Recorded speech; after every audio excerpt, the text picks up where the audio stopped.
Welcome to Backstage with Builders podcast, the show where we talk to founders, operators, and decision makers from various sectors. I'm your host, Akhil Mishra, a tech lawyer building a law firm for high growth companies. Today with me is Abhishek Kushwaha, a good friend of mine and also the co founder of my legal firm. But Abhishek is also running a consultancy for social enterprises called SocioNiti, where he helps amplify impact by systems, structures, storytelling, and sustainability. Thank you so much for joining, Abhishek. Please, I know I gave you a brief introduction, but I think people will understand it better from your own words. Thank you so much, Akhil. Glad that I'm on your podcast. We were actually planning it for a while now. Yeah. So, basically, in simple words, if I have to say what I do is I work with social enterprises. They could be companies that are existing for a purpose or NGOs who are doing great work on the field and off the field for the society. And as you mentioned, I help them with various things.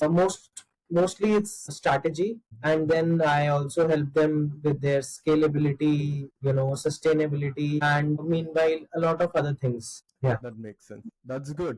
And it's an honorable thing, right? Which is why I have to ask you this first question. But the main thing I want to know, like, I feel like I haven't even asked you this, like, outside of this podcast is, like, was there like a moment or experience for you where you decided, like, okay, I want to help these social enterprises now in India? Not actually. There hasn't been any one moment which led to this. Mm-hmm.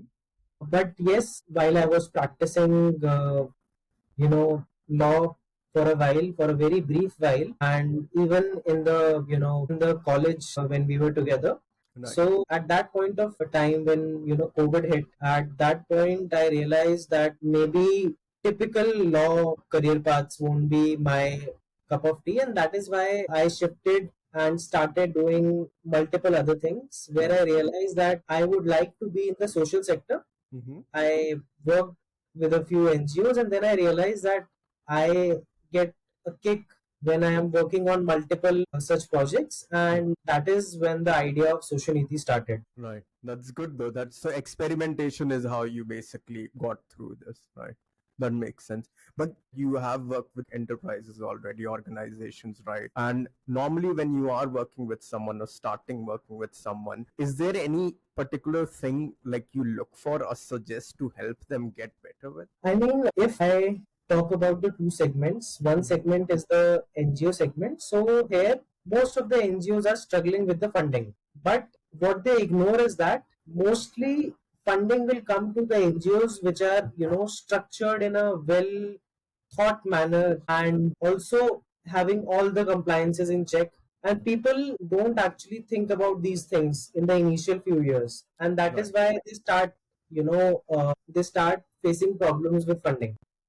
That makes Because sense. even if they send a proposal, people don't accept it because there is no structure, there are no policies, and even the compliances are not being done on time, which is a Right. very big thing for a corporate to fund an NGO. Hmm. So I help them in the initial years to get everything in place. Mm-hmm. So that is one of my services. And with that, if we, flip the coin and we talk about the corporates need help with, vetting the NGOs, seeing what their track record has been and how they can materialize the vision of the company on the field, That makes right? sense. So I help companies with doing that. So, vetting an NGO, checking all the papers, if everything is in place and in order. So that is what I do for the corporates. That makes sense. So like a mixture of basically both is required in a way, right? But Correct. then do a lot of like social enterprises spend a lot of their personal time on these paperwork and rules? Or like does it make it harder for them to make a real difference because of these paperwork and rules that exist in the first place? The major part is on the ground, Mm-hmm. but this is just, cursory work that they have to do. Mm-hmm. But to eventually scale up their work, they have to get everything in order. And if you are not doing that, then, no matter how big of an impact you are creating on the ground, Right. companies might not fund you and they might shy away from, giving any sort of money to you Hmm. because they don't know what will happen to their money. Keep them in a safe side.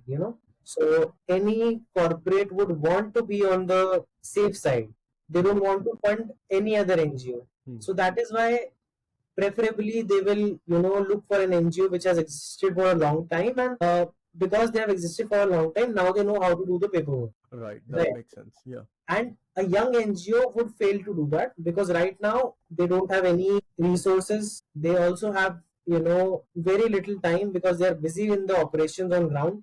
Hmm. So that's where I come in. I help them figure out, how to go about the funding part, how to go about the documentation part, what would a donor might want from them. So that is Right.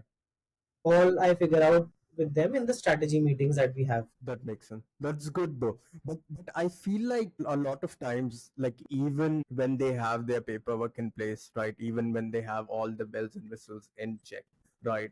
There are still so many NGOs, so many organizations out there that would need this funding, that would help their mission.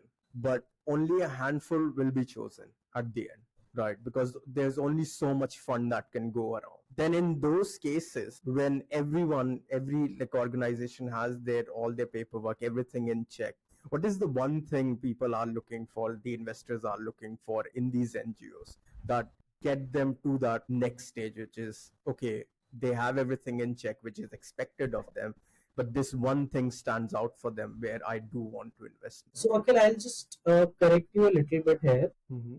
There is no dearth of funding. Right. There is no dearth of funds in the sector. It's Mm-hmm. just that who is getting that fund, Okay. right? So there are there are grants out there. There are CSR funding. Then there's individual donations. Then there are HNIs and ultra high net worth individual Mm-hmm. which are there and who are funding a lot of projects. See, compliance is one part of it. The second thing which comes, which is actually technically the first thing, because your documentation and your compliances should be in the background. But the main thing that these NGOs should focus on is on a very solid proposal of Okay. what they are looking to do, what kind of impact they want to achieve, Hmm. what is their mission, and what is the vision around their project. So that Hmm. is something that should be very, very clear to them. And it's not about, doing work that is very common. Hmm. It's also about doing the work which can be scaled and which can turn into a sustainable venture. Okay. So I actually, urge all the NGOs that whenever you are working on something, Mm-hmm. do not think that you will get a funding for that. Hmm. Think of how you can make the project sustainable in itself. That makes perfect sense. Yes. Maybe initially to start that project to uh, take it to a level of sustainability, you might need funds, Mm-hmm.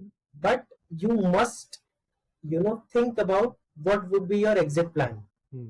How are you going to leave that project, and how are you planning to leave that project in an ongoing state? Because most of the times if the funding stops, the project would stop, Okay. That makes sense.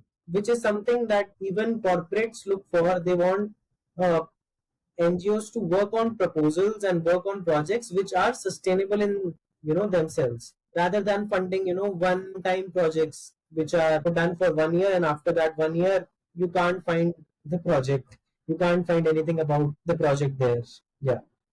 That makes sense. So it is quite similar to for profit, even where companies are looking for investors, but before the investors can invest in them, they want to see that there is a traction. They want to see that the funding is not used specifically to build that thing, but it is used to grow that thing. That makes perfect sense to me. But I feel like for social enterprises in general, like just social sector in general, right? Every small step counts, right? Every small thing counts. Then in your personal experience, do you think has there been a time where a small change which might have been implemented by you had led to like a big or like a bigger positive result for a client? See, the thing is that whenever these changes happen, it's not instantly that you see a reaction, Right. right? But mostly what happens is, let's say I work with an NGO and they have their documents scattered over multiple, Google Drives, WhatsApps, emails. Hmm. But when I help them to build a proper system, or simply a Google Drive which contains everything and which is properly marked, or a Notion wiki which contains all the documents there. So it becomes easier for the professionals in that NGO to access the documents and send them whenever they want to send, right? And it saves a lot of time, because let's say your NGO has 15 different people. That finance document would be with person A, and then your project proposals would be with person B. And now you have to coordinate with A and B to get those documents. So even a small step of having everything organized saves a lot of time. And this time that is saved can be used in pitching to multiple other organizations, to to give more of time and effort to the on ground activities. So it's that, I mean, I help them to save time, save their resources, and eventually focus on what matters the most. So having all the gears in place just helps run the whole thing move forward like more smoothly. Correct. Right. Correct. That makes perfect sense to me. And then it like specifically in India, like since you have worked with so many companies, organizations, do you think there is one specific challenge that stands out the most for you, where this specific challenge is hindering like a lot of growth for like these social enterprises in India at least? I mean, one thing would be that everybody is running after the money, which is actually very important even for a social enterprise to work. You need money, you need people, you need resources. But what they forget is that they don't want to do the back end work to get that money. They just are building multiple proposals, going to offices, pitching the proposals, but nobody is working on getting a strong hold on the on the core, Right. which is eventually the paperwork that you have created. Right. Impact is something that most of the NGOs are able to make. But if you are not able to document it, if you are not able to share your stories, if you are not able to, loop in all the stakeholders that you're working with and working for, then uh, all your efforts go down the drain. That makes sense. I'm not saying that you should solely focus on documentation. I'm just saying that at least some effort should be made towards that, because if you want to scale, then anyhow you will have to have proper documentation and processes as well as policies in place. So it's almost like a proof of something that you have already done in a way, right? It's one thing to say that you have done some good, and it's another to show proof of that through documentation. That okay, like look, all of these places that we have helped, and these are like the things that we have spent there, that these type of money, right? That makes sense. But on the flip side, you must be also be talking to like investors or like local officials, right? Like how do you like do you even convince such people, and if you do, like how do you convince people that focusing on sustainability is worth it? I mean, it's all about showing them the bigger picture, because the things that I am working on might not help the organization, or let's say the officials, in the short term. Right. But if you think of it in the bigger scheme of things, it's the only way to grow. I'll give you an example. So if I'm running an organization, and right now my whole aim is to maximize my profit, right? So I will procure the cheapest material, I will process it at the cheapest cost, and then I will choose the channels which are the cheapest to float in the market, and then market at a price which is affordable, and then get the most amount of profits that I can. But on the flip side, a person who is thinking about sustainability will focus more on building the whole supply chain, building everything from the ground up, so that even in the terms of crisis, you are able to hold on to creating that product. Also, in the first approach that I mentioned, if there is a buyer which is paying to willing to pay more, then your supplier might shift to them. But Right. when you are maintaining a healthy relationship with the supplier, if you are building the backward as well as the forward chain, so that is how you are going to sustain as well as thrive in the long run. Right. So it's always about thinking about the bigger picture. Right, that makes sense. And I feel like just having that good relation, just networking in general, right? Making sure that like there is a good communication with people. I feel like that just generally just helps with the long term building, right? Like obviously the impact is there, the supplier is there, everyone is there, but like if you're not communicating well with them, then how would they know? How would they know that you are there for like long term, right? That makes perfect sense. Then another thing, then going back to the legal side, right? Is there anything that you see a lot of people just get wrong when running their own like social enterprise? I call it the money blindedness. Okay. So, which is actually, if I am an NGO or a social enterprise and you are the person who's going to fund me and you give me an MOU, I will straight up sign it. Mm-hmm. I won't read it properly. I won't see what are the clauses that can get me into trouble. What are the payment terms? What are the recourses which would be taken if the project is not completed? What are the kind of penalties and what are the set of expectations from my side? They're like, I got the project. Let me sign the document. Let the money flow, and then I'll start working. Which is not how it should be done, right? It should be proper planning, understanding what you are getting into before getting into that. So that is something that I've seen with most of the NGOs. First is this. Second thing is they don't have any clear policies in place. Right, right. And so one part is that you have to have policies to show your donors that you are complying with everything. Mm-hmm. But the other thing is, let's say you face a problem. If you are facing a problem, then these policies will help you how to go about things. You have people who will be coming to your organization one day and then they might shift to another organization and another person will take up their place. So how are you going to communicate everything? How are you going to communicate what has been happening in the organization and how the organization flows? How the work flows in the organization, how the things are to be done in the organization. That is through the policies as well as the procedures, which should be properly documented. That makes So sense. that is the second biggest thing that I've seen NGOs, make mistakes at. And then the third thing is that a lot of NGOs take compliances very lightly and they are dependent on the, at the deadline for completing those. And a lot of times, the government portal might not work on the end days. Yeah, because a lot of people are just rushing in, right? Yeah.